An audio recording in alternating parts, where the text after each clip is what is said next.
on the outside. Okay. It's outside of it.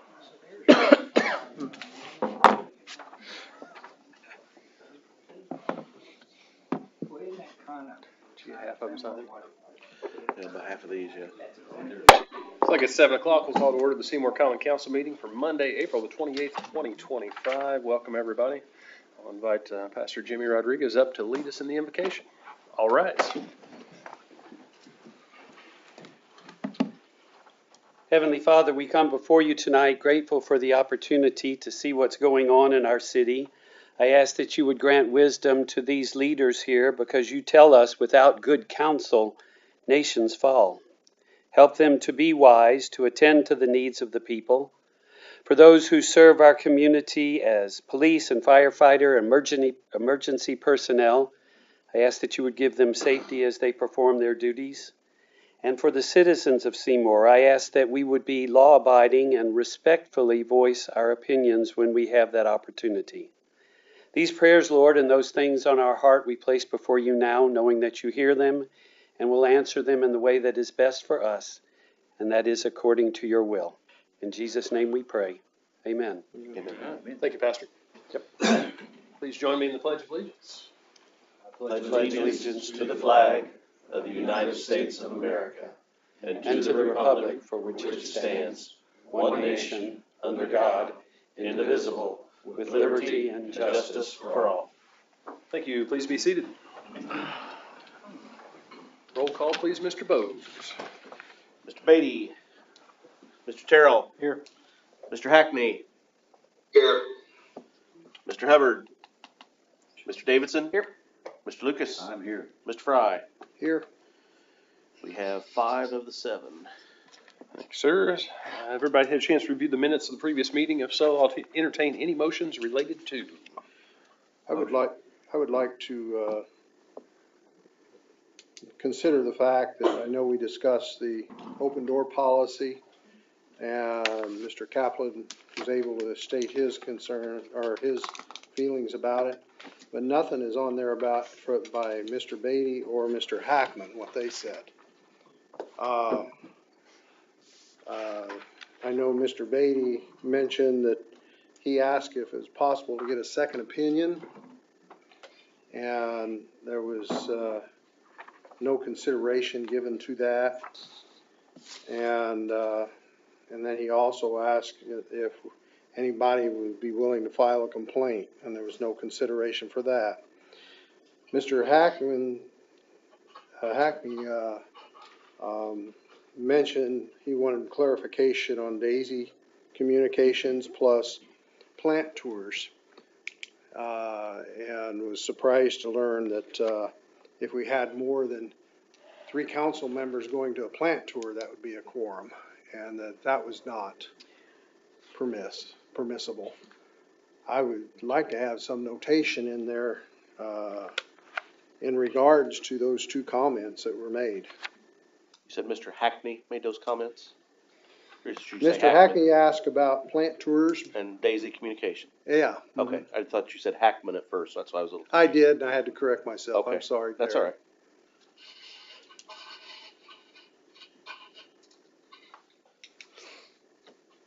So you put forth a motion to amend the minutes. Do we have a second? Second. I'll second it if you can hear me. Yeah, I hear you. Seth already did, Jerry, but thank you. Okay. So we have a motion and a second. Do voice vote. Mr. Terrell? Yes. Mr. Hackney?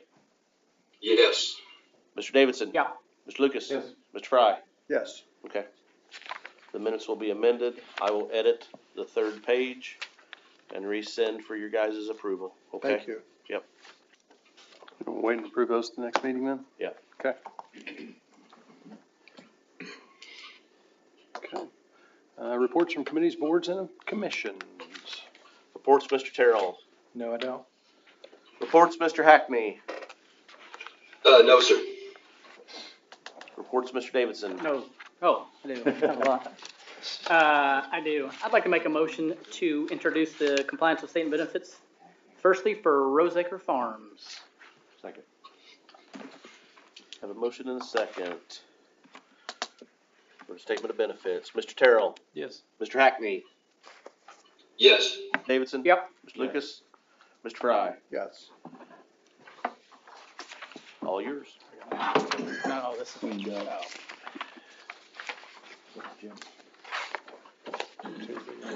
Cleaned up. Oh, clean up, okay. Thanks, Jim. It's thinner than I thought it'd be. It's on both sides. Oh, that's why.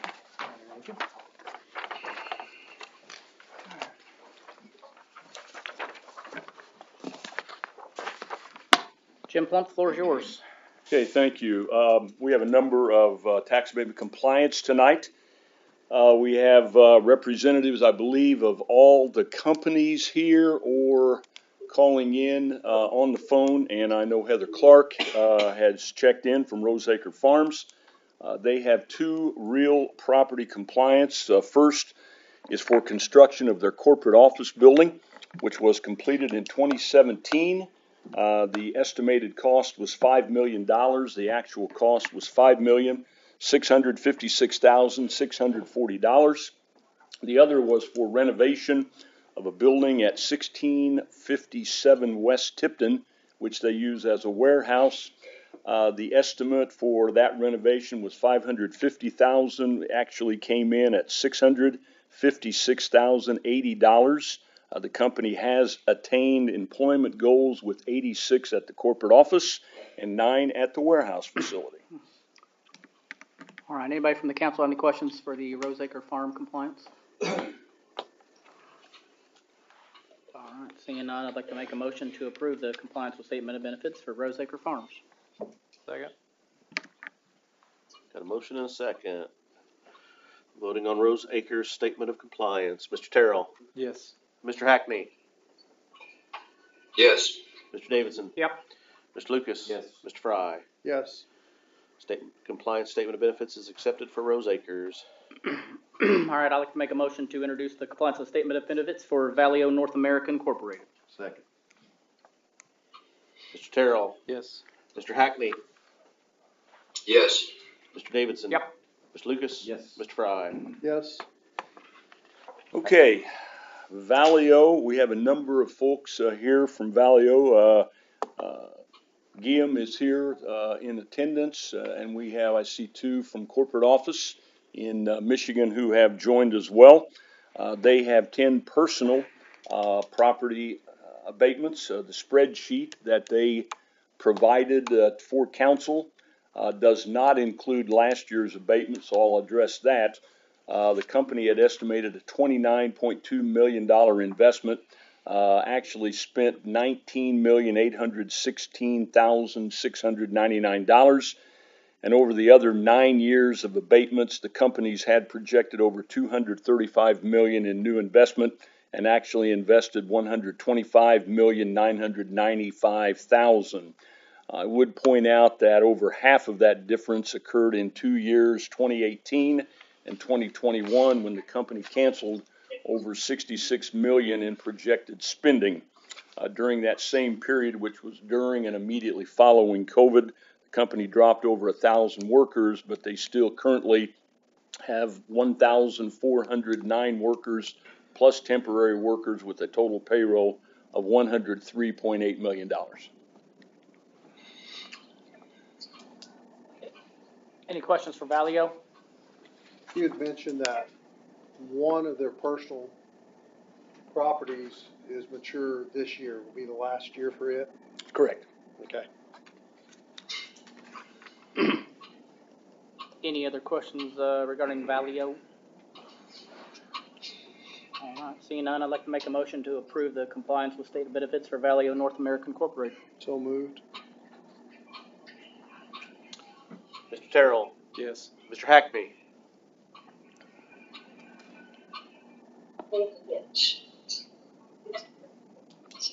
Jerry. Yes, I hear you now. Okay. Mr. Davidson. Yes. Okay. Mr. Lucas. Yes. Mr. Fry. Yes. Valeo North America's statement of compliance benefits has been accepted. I'd like to make a motion to introduce the compliance with state benefits for United Pipe and Steel Corporation. Second. Mr. Terrell. Yes. Mr. Hackney. Yes. Mr. Davidson. Yeah. Mr. Lucas. Yes. Mr. Fry. Yes. I guess I would ask, is Bradford Hubbard on the call?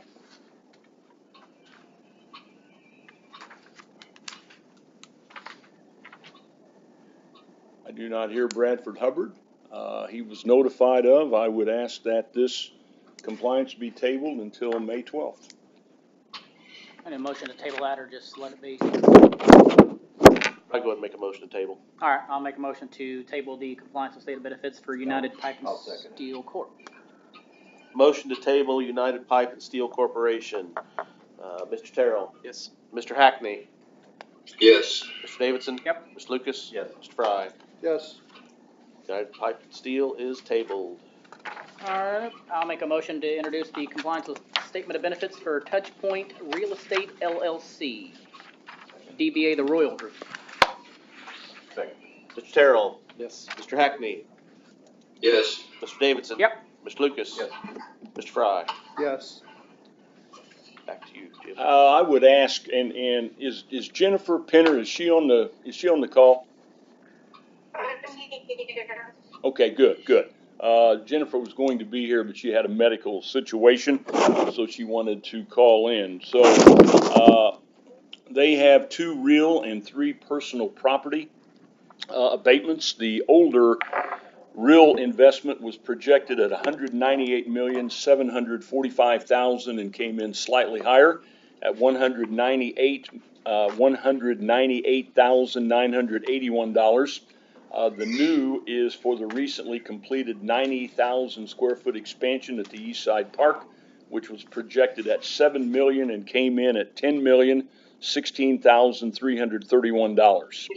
The older personal properties also came in higher than projected, $6,564,099 actual versus $6,268,405 projected, as did the equipment purchase for the new addition, $3,966,053 versus a projected $2,750,000. Jobs continue to increase at the Royal Group, now up to 160 workers. And they went from 88 to 160, is that correct? Yeah, if that's what the sheet says, I can Okay. dig it out. I knew that was a notable increase. That's Yep. why I just want to make that noted. Because I see where they did have 88 and went to 160.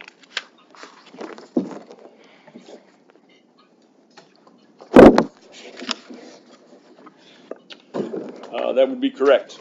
Okay. Any questions for Touch Point LLC? Seeing none, I'd make the motion to approve the compliance with statement of benefits for Touch Point Real Estate LLC. So moved. Mr. Terrell. Yes. Mr. Hackney. Yes. Mr. Davidson. Yep. Mr. Lucas. Yes. Mr. Fry. Yes. Compliance statement of benefits has been accepted for Touch Point Real Estate LLC. Back to Mr. Plum. All right. Or back to Mr. Davidson. May. I'd like to make a motion to introduce compliance with statement of benefits for Templeton Commercial Properties LLC, aka Dixon's. Second. Mr. Terrell. Yes. Mr. Hackney. Yes. Mr. Davidson. Yep. Mr. Lucas. Yes. Mr. Fry. Yes. Jack McCory is here representing Dixon's. This is year 1 for their new facility at Freeman Field. The company had estimated cost for their 58,000 plus square foot building at $3.46 million. Actual cost was $3,477,100. Company has added a new employee, and they now have a workforce of 69 workers. Denny, this would be year 1. Yes. Any questions, council, for Templeton Commercial Properties? Seeing none, I'd make the motion to approve the compliance with statement of benefits for. Second. Mr. Terrell. Yes. Mr. Hackney. Yes. Mr. Davidson. Yep. Mr. Lucas. Yes. Mr. Fry. Yes. Personal properties, compliance statement benefits has been accepted. I'd like to make a motion to introduce compliance with statement benefits for SBE Property Group LLC. Second. Mr. Terrell. Yes. Mr. Hackney. Yes. Mr. Davidson. Yep. Mr. Lucas. Yes. Mr. Fry. Yes. SBE Property Group is represented tonight by Glenn Sawyer. They have one real property compliance. That was the construction of a 14,259 square foot building out at Freeman Field. Cost was estimated at $275,000. The actual cost was $240,000. As a developer, there were no jobs promised. All right. Any questions for SBE Property Group? I'd like to make a motion to approve. Second. Mr. Terrell. Yes. Mr. Hackney. Yes. Mr. Davidson. Yep. Mr. Lucas. Yes. Mr. Fry. Yes. Compliance statement of benefits has been accepted for SBE Property Group. All right. I'd like to make a motion to introduce compliance with statement of benefits for PSP Distribution LLC, Pet Supply Plus. Second. Mr. Terrell. Yes. Mr. Hackney. Yes. Mr. Davidson. Yep. Mr. Lucas. Yes. Mr. Fry. Yes. Pet Supplies Plus is represented by Tammy Barker, who is calling in to answer any questions. They have two personal property compliance for PSP distribution. The first is for 5 years on IT equipment. The company had estimated investment of $1.6 million, but actually invested $2,524,284. The other was for logistics equipment, with an actual investment of $4,430,955 versus a projected cost of $4.88 million.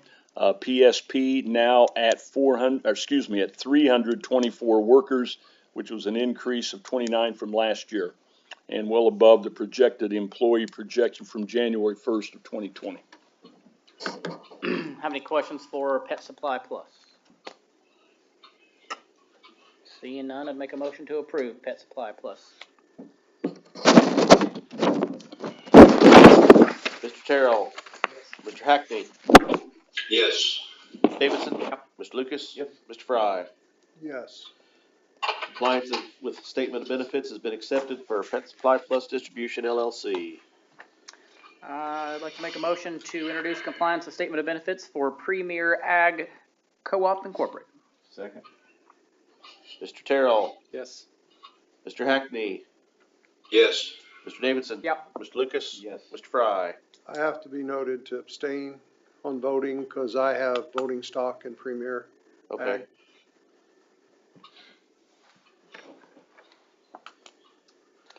Okay, this is one real property compliance. It was for their new corporate office building that was completed in 2018.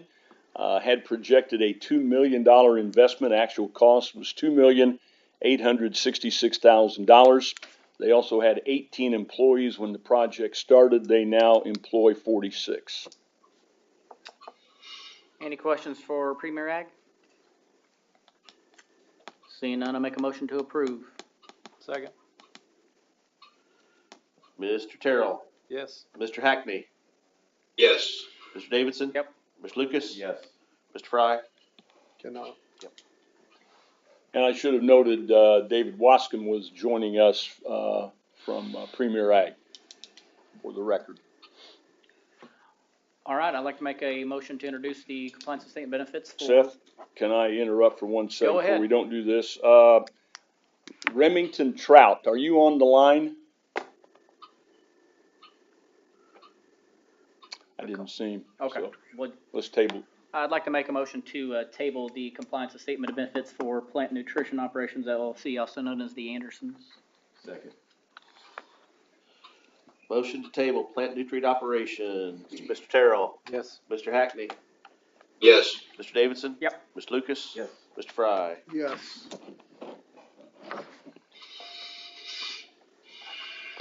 Back to you, Seth. All right, I'll make a motion to introduce compliance with statement of defense for Martin City Safe Storage LLC. Second. Mr. Terrell? Yes. Mr. Hackney? Yes. Mr. Davidson? Yep. Mr. Lucas? Yes. Mr. Fry? Yes. To you, Jim. Oh, sorry. Slap me. Jeff Grandin is joining us virtually. They have two real property abatements. This is the spec building that was constructed by TDAC in 2016 and later sold to Martin City Safety Storage. Initial abatement was for $1.4 million, and that was the amount that was invested. The second was to finish the building when a tenant was found in 2018. That investment was projected at $1.2 million, but actual cost was $647,000. Since this was constructed as a spec building, there were no jobs promised, but this building currently is being leased and utilized by Ison USA. Is that at East Side? Yes. That was the first building that was built on Hartzell. Okay. Any other questions for Martin City Storage? Seeing none, I make a motion to approve. Second.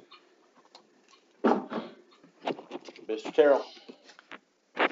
Should I abstain with Probably since it's being Ison leased. leasing? Yeah, so abstain.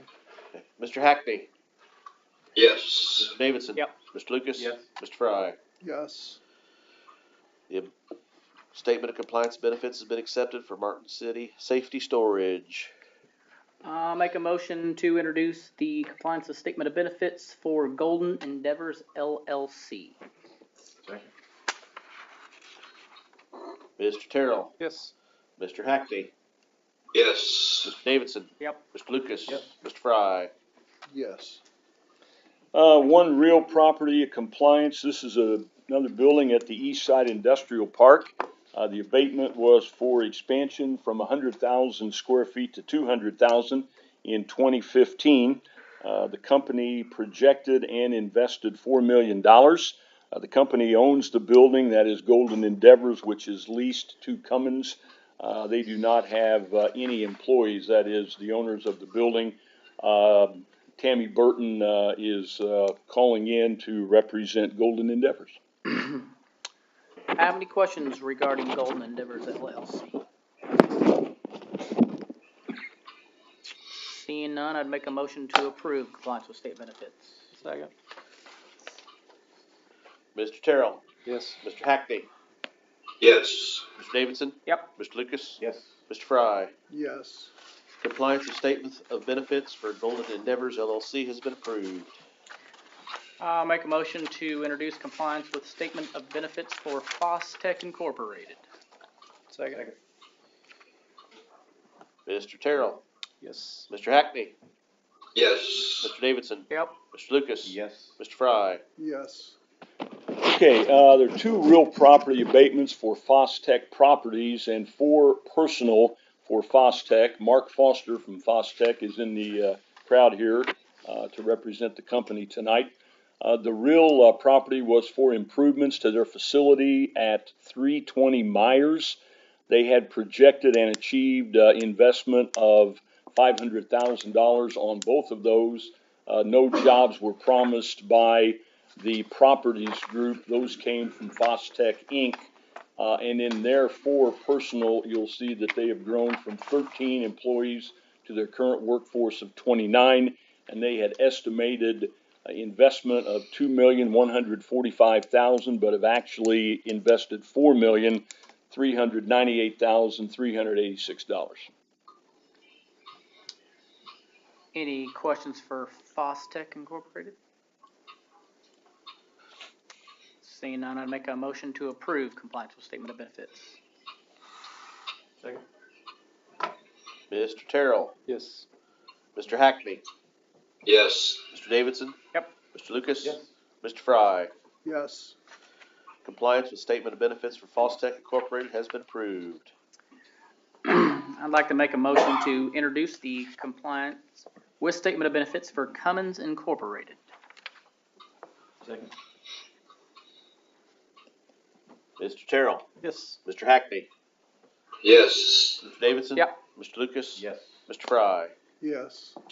Darren Kimmel is here tonight representing Cummins. They have 18 personal property and 12 real property abatements. The personal property had estimated new investment of $136.2 million. They actually spent $126,877,033. And for the real property, they invested $57,946,028 against an estimated $57.1 million. And over the past 10 years, the company has exceeded employment expectations. They now employ 921 workers and a payroll of $74.4 million. Any questions for Cummins? Jim, are there a couple personal properties that are maturing? This will be their last year, I see in 15. Yep. couple Cummins, like Valio, like Geisen, generally have a CapEx that they'll do each year. And so with 18 personal properties, there's probably one, maybe two, that will roll off at the end of, this is 25, pay 26. So, yeah. Any other questions for Cummins? Seeing none, I'd like to make a motion to approve in compliance with statement of benefits for Cummins. Second. Mr. Terrell, Yes. Mr. Hackney, Yes. Mr. Davidson. Yep. Mr. Lucas. Yeah. Mr. Fry. Yes. Compliance with Statement of Benefits has been accepted for Cummins Incorporated. All right, I'd like to make a motion to introduce compliance with statement of benefits for Mar Power Properties LLC. Second. Thank you, Brad. Mr. Terrell, Yes. Mr. Hackney, Yes. Mr. Davidson. Yep. Mr. Lucas. Yes. Mr. Fry. Yes. Marpar Properties represented tonight by Brad Pardick. One real, that was construction of their new office building at 102 Community Drive. They invested $316,600 against a projected $400,000 and exceeded employment projection of 6 with their current workforce of 9. Any questions for Mar Power? I have a question.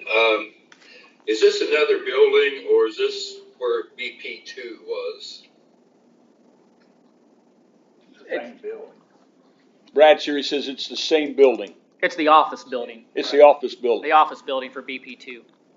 Community. Okay, so did it have a name change? Because before we approved that under BP2, I think. Nah, it's always been Mar Power. It's Marpar, Jerry. Okay, that's fine. I just wanted to clarify that. That's what it shows here. All right, any other questions? Seeing none, I'd like to make a motion to approve compliance with statement benefits for Mar Power Properties LLC. Second. Mr. Terrell, Yes. Mr. Hackney, Yes. Mr. Davidson. Yep. Mr. Lucas. Yes. Mr. Fry. Yes. Compliance with Statement of Benefits has been accepted for Marpar Properties LLC. All right, I'd like to make a motion to introduce compliance with statement benefits for Eisen USA Manufacturing. Second. Mr. Terrell, Yes. Mr. Hackney, Yes. Mr. Davidson. Yep. Mr. Lucas. Yep. Mr. Fry. Yes. Okay, Eisen USA, Betsy Cornett is here representing the company. They have 22 personal property. That is 11 for Plant 1, that is located on East 4th Street, and 11 for Plant 2, which is located on Burkhart, and 8 real property, 6 for Plant 1 and 2 for Plant 2. And again, Betsy's done a really nice job and has a nice spreadsheet for everyone on the compliance that they have. We'll start with personal property. If you look at the most recent abatements from 21 and 22, between the two plants, those projects are not yet complete. As a matter of fact, 27.1 million of the projected 39.2 million from 21 has been spent and is projected to be completed by July 1st of this year. And the abatement granted last year has seen only 1.8 million of the 27 million expended, although the projected completion date is not until June 1st of 2026. You'll also note that the company has 112 less employees than projected, but they have several openings they are attempting to fill, and they still employ 1,927 associates at both of their facilities, with total payroll of over $132 million, and that does not include a number of temporary workers that they have. Any questions for Ison USA Manufacturing? Seeing none, I'd make a motion to approve the compliance with statement of benefits for Ison USA Manufacturing. Second. Mr. Terrell. To abstain? Mr. Hackney. Yes. Mr. Davidson. Yes. Mr. Lucas. Yes. Mr. Fry. Yes. Compliance statement with benefits for Ison USA Manufacturing has been accepted.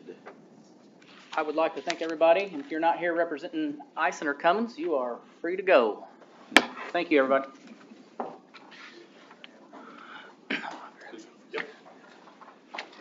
That is all I have. You can get the stack so you can start signing.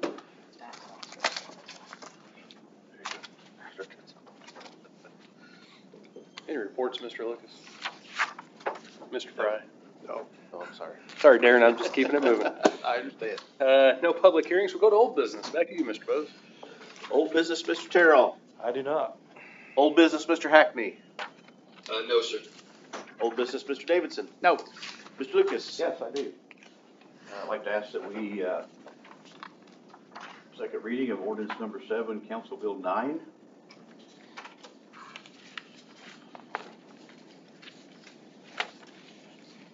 Second. Thank you. I didn't know if we had to throw in title on it. Mr. Terrell. Yes. Mr. Hackney. Yes. Mr. Davidson. Yep. Mr. Lucas. Yes. Mr. Fry. Yes. Second reading of ordinance number 7, Council Bill number 9 for 2025, an ordinance amending Chapter 92 of the Seymour City Code regarding outdoor and refuse burning. Governmental Affairs, Mr. Lucas. Yeah, this one, if you remember, last meeting we approved cleaning up some language. Assistant Chief Walker told us about, but basically, mostly about the burn pit containers, right? There wasn't a description of what an unapproved container was. So that added to the existing ordinance, everything else in the ordinance stays pretty much as it was, I believe. Correct. And this part, and a lot of other things, so I'd like to ask that we approve that on second. Does anybody have any questions, I guess? Anyone? Then I'll ask we approve that on second reading this evening. Second. Mr. Terrell. Yes. Mr. Hackney. Yes. Mr. Davidson. Yep. Mr. Lucas. Yep. Mr. Fry. Yes. Ordinance number 7, Council Bill number 9 has passed second reading, 5-0-2. Any additional old business, Mr. Lucas? Not for me. Old business, Mr. Fry. No. Looks like we'll head to new business. New business, Mr. Terrell. No, I don't. New business, Mr. Hackney. No, sir. New business, Mr. Davidson. I do. I'd like to make a motion to introduce resolution number 5, Council Bill number 14, by title only. Second. Mr. Terrell. Yes. Mr. Hackney. Yes. Mr. Davidson. Yep. Mr. Lucas. Yep. Mr. Fry. Yes. Introduction of resolution number 5, Council Bill number 14 for 2025, a resolution of the Common Council of the City of Seymour, Indiana, approving a tax abatement for Cummins Incorporated for real estate improvements to be located at 800 East 3rd Street, Seymour, Indiana, near the Hedgehog Line. Industrial Development Committee, Mr. Davidson. Mr. Plump, floor is yours. Thank you. Cummins is here tonight, continuing to invest in our community. They're here tonight to announce expansion of over $28 million And I know that there are individual resolutions for each of those. Can we combine the all five? Is that okay with you, Chris? Are they're all on different resolution numbers, though? They are on different resolution numbers. Plant 1 and Plant 2. Mrs. Cummins. So Yeah. this- I'm Ison- sorry, yes, Ison would be the Plant 1, various Plant 2. lines, I think, have some personal and some real that correspond with each other. But I'm okay with grouping them if y'all are so inclined. There are 2 different locations, I think, Tech Center and then, Are they all at the Hedgehog building? 800. Yeah, they're all at 800 East 3rd oh, Street. yeah, they all are. Yeah, that's, So in the future, the statement of compliance will still stay separate, Plant 1, Plant 2? Or will we? I think that's. why don't, can I suggest maybe I'm getting off Plant 1, Plant 2. can we do all 5 of the Cummins? 5, I mean. Since they're one, address, the 800 East 3rd Street, and then maybe do Ison 2. We'll do the Plant 1 and the Plant 2, since one of them is actually in Jackson Township and the other one is actually in Reading Township. Would that suffice, Chris? Yes, sir. Okay. What do we do? Do we have to amend? Darren's head spinning over here. If Chris says it's okay, I mean, I'm okay as long as Brad still stands by his seconding of the resolution, the original 2, you know. I am, do we need to group them in the motion, or? No, if you're okay with it, I mean, I'll read the 5. I'm fine with it. Okay. We read resolution number 5, resolution number 6, resolution common council Seymour, Indiana, approving a tax abatement for Cummins for real estate improvements located at 800 East 3rd Street, Seymour. Resolution number 7, Council Bill 16, a resolution of the Common Council, City of Seymour, Indiana, approving a tax abatement for Cummins Incorporated for qualified personal property, the Tech Center, Industrial Development. Resolution number 8, Council Bill 17 of 2025, a resolution of the Common Council of the City of Seymour, Indiana, approving a tax abatement for Cummins for qualified personal property, Hedgehog Line Inn, Industrial Development. Introduction of resolution number 9, Council Bill number 18, a resolution of the Common Council of the City of Seymour, Indiana, approving a tax abatement for Cummins Incorporated for qualified personal property, Project GZ04, Industrial Development. So that's the 5 resolutions from 5 through 9. So the 3 personal would be a total of $19,952,806. The 2 real would be for $8,414,557. And as Darren mentioned, these investments are in support of the Hedgehog project, the GZ04 project, and Technical Center projects, and are scheduled to begin May 15th. No promised jobs with this, but we talked earlier about their current workforce of 921 associates with a payroll of $74.4 million, and these investments will allow Cummins to retain those workers. And again, as mentioned, Darren Kimmel is here to answer any questions that council might have. Jimmy said the GZ04 begins May 15th. The Hedgehog has been an ongoing project for quite some time. Correct. That has been, this is another project that started several years ago, the GZ project, probably 3, 4, 5 years ago. So again, it's just a continuing expansion. Continuation, okay. Is this the Hedgehog building that just came on, or is it another one? This is. The addition? It's adding additional capacity, so it's putting a second addition onto that building, plus adding new test cells and stuff underneath the side.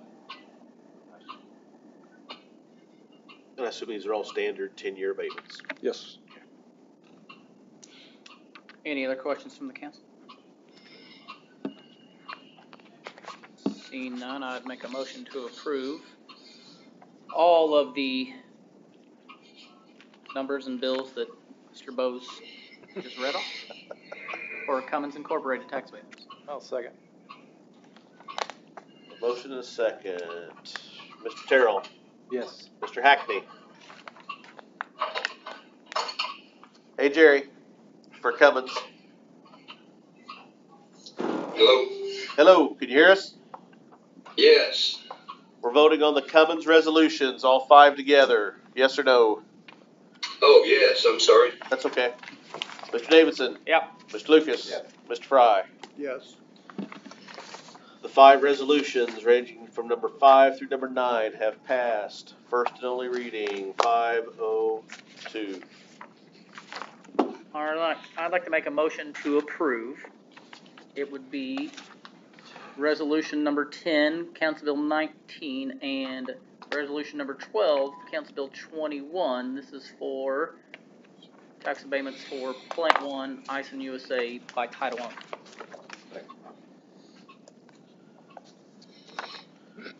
Mr. Terrell. I should abstain at this point too, yeah. Yep. Mr. Hackney. Yes. Mr. Davidson. Yes. Mr. Lucas. Yep. Mr. Fry. Yes. Okay, this would be Plant 1, and again, Betsy Cornett is still here from Ison USA. Plant 1 personal property investment is projected at $19,251,500. And that is production machinery and equipment, various improvement projects to support new and existing models, a lot of Toyota vehicles, but other OEMs as well. The investment would start sometime on or about June 1st of 25 and be completed in 2 years, June 1st of 27. And also at Plant 1, and again, Plant 1 is at 1700 East 4th Street. The real personal property tax abatement is for a projected investment of $360,000. The exact same starting date and completion date. And at Plant 1, Ison shows 1,293 workers with a total payroll of $89,217,000. No new jobs as a result of this investment, but they would retain those workers. And as we mentioned earlier, during compliance, Ison does have a number of openings right now that they're trying to fill. All right, we have any questions relating to the Plant 1 tax abatement request for Ison USA Manufacturing? Seeing none, I'd like to make a motion to approve. This would be resolution number 10, Council Bill 19, and resolution number 12, Council Bill 21. Second. Mr. Terrell. Abstain. Mr. Hackney. Yes. Mr. Davidson. Yep. Mr. Lucas. Yep. Mr. Fry. Yes. Resolution number 10 and resolution number 12 for Ison Plant 1 have passed first and only reading, 4-0-3. All right, I'd like to make a motion to introduce resolution number 11, Council Bill number 20, and resolution number 13, Council Bill 22. Second. Mr. Terrell. Abstain. Mr. Hackney. Yes. Mr. Davidson. Yep. Mr. Lucas. Brad. Yes. Mr. Fry. Yes. Okay, Plant 2, located at 500 Burkhart Boulevard. The projected investment for personal property machinery is $13,291,000. The real property is projected at $78,000. At Plant 2, the company has employment of 490 workers with payroll of $33,810. Combined, Ison is looking at a $32,980,500 investment, and certainly very pleased that Ison USA continues to grow and expand in Seymour. Any questions regarding the Ison USA abatements for Plant 2?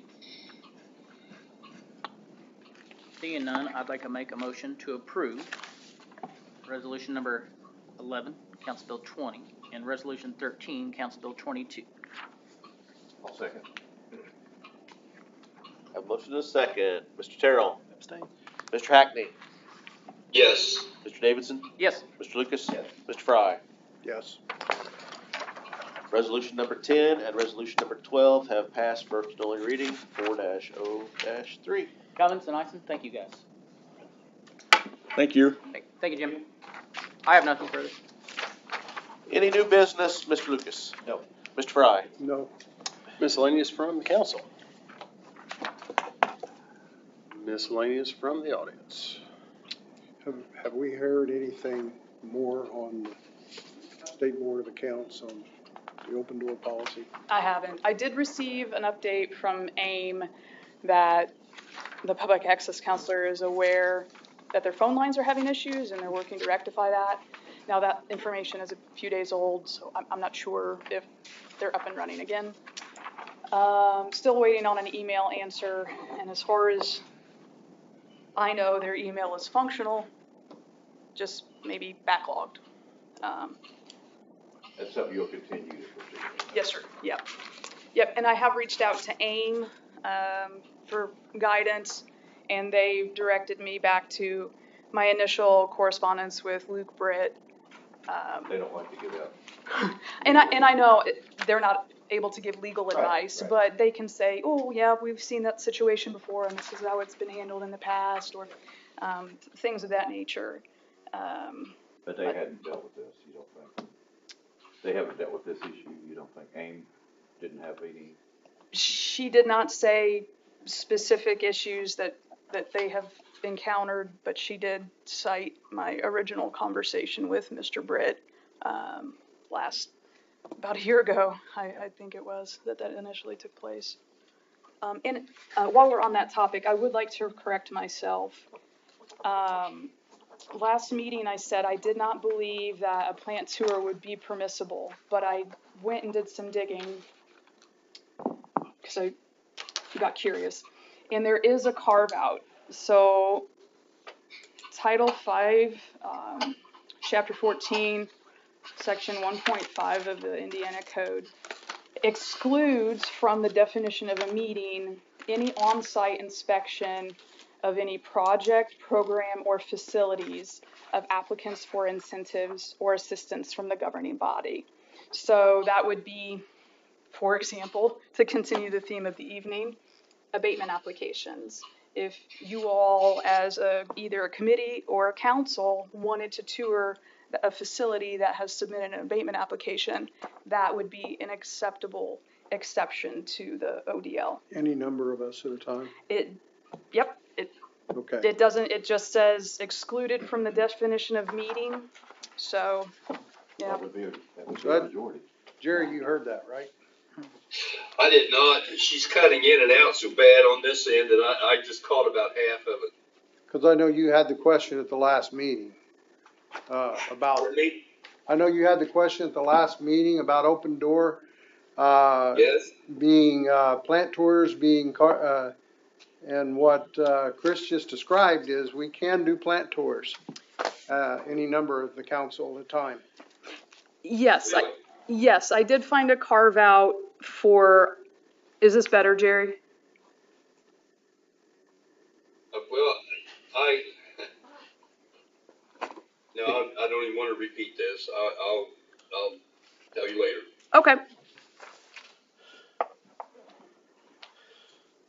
I appreciate that, because I was a little concerned about that. I thought, boy, we would like to learn a little bit more about their growth and so forth, and not being able to see it and so forth was concerning to me. There was an additional carve out from the definition of meeting, a gathering to discuss an industrial or commercial prospect that does not include a conclusion as to recommendations, policy, decisions, or final action on the terms of a request or an offer of public financial resources. So I know that's very specific, and I'm happy to send this definition out to y'all in an email, because I know it's impossible to just retain with me rattling it off. So I'm happy to send that. So we're still waiting for an answer if, I am, and as on soon a as, committee, if somebody wants to come and just sit and listen, I am still waiting, and I will. because it's still your forward on- interpretation, that's a no. That's correct. Just based on the plain text of the open door law itself, that would establish a quorum of full council, which we don't notice. We don't publish notice of full council meetings for committee meetings. So problematic as to the letter of the law. But you're still waiting for clarification? Yes, sir. on it? Okay. Yes, sir. I'll forward a response hopefully when I get it. Mhm. But I'll continue to make a pest of myself in the meantime. Thank you. You're welcome. Another miscellaneous. Did I understand the last council meeting that due to the cost of the fingerprint machine, it's not being pursued anymore? So Greg, I think, is waiting on the county to provide the other end of it for it to actually connect to something. Okay. I mean, we can buy a cell phone, but if we don't have service, Mm-hmm. it's not gonna make any phone calls or anything, essentially, if you wanna think about it that way. So the county would need to do a server or do it through Spillman, which only does thumb, both of which are only going to be a local database. So we're still Waiting on the looking county. into that. Still waiting on the county is last I heard. Greg, That's, I'm waiting on the county, so. Okay. and that's what Mr. Beatty even said, he was waiting. They're the ones that said they would buy the server and the software. Okay. Thank you. Real quick on that, has the county and city talked about something to assure the county that if they spend X amount of dollars on the server, that the city is gonna be obligated for X amount of years? So in other words, they won't, let's say, in a year, change their mind. Mr. Beatty's been doing all the conversation with the county, so that'd be a question for him, sir. So. Anything else? Mr. Terrell, you asked a question about a stop sign the other day via text. That is actually a state highway. So, it's been forwarded to our engineer to forward on. I don't know if he's got it forwarded on yet, but, Okay. he works Tuesday and Thursday, so. Does the Elm part extend over? The Elm part is a city street piece, but to change it to a four-way, you're gonna have to put a stop sign on a state highway. Right. I thought there was something there, like signage already there. I haven't driven by there in a few days, but. There's two signs there. Both of them, I believe, say cross-traffic does not stop. That's what I was thinking. I believe Mr. Dixon did go out and check to look for line of sight. But he's not here tonight to confirm, but. Mr. Terrell, I will tell you that we have approached them in the past, probably eight years ago, and they said there's not enough traffic to warrant the stop sign there. So, unless they change their mind now. Elm and Sixth Street. Two accidents in the last couple days, yeah. There's nothing else. Entertain a motion to adjourn. So moved. Meeting adjourned. Enjoy your night, everyone. Chris.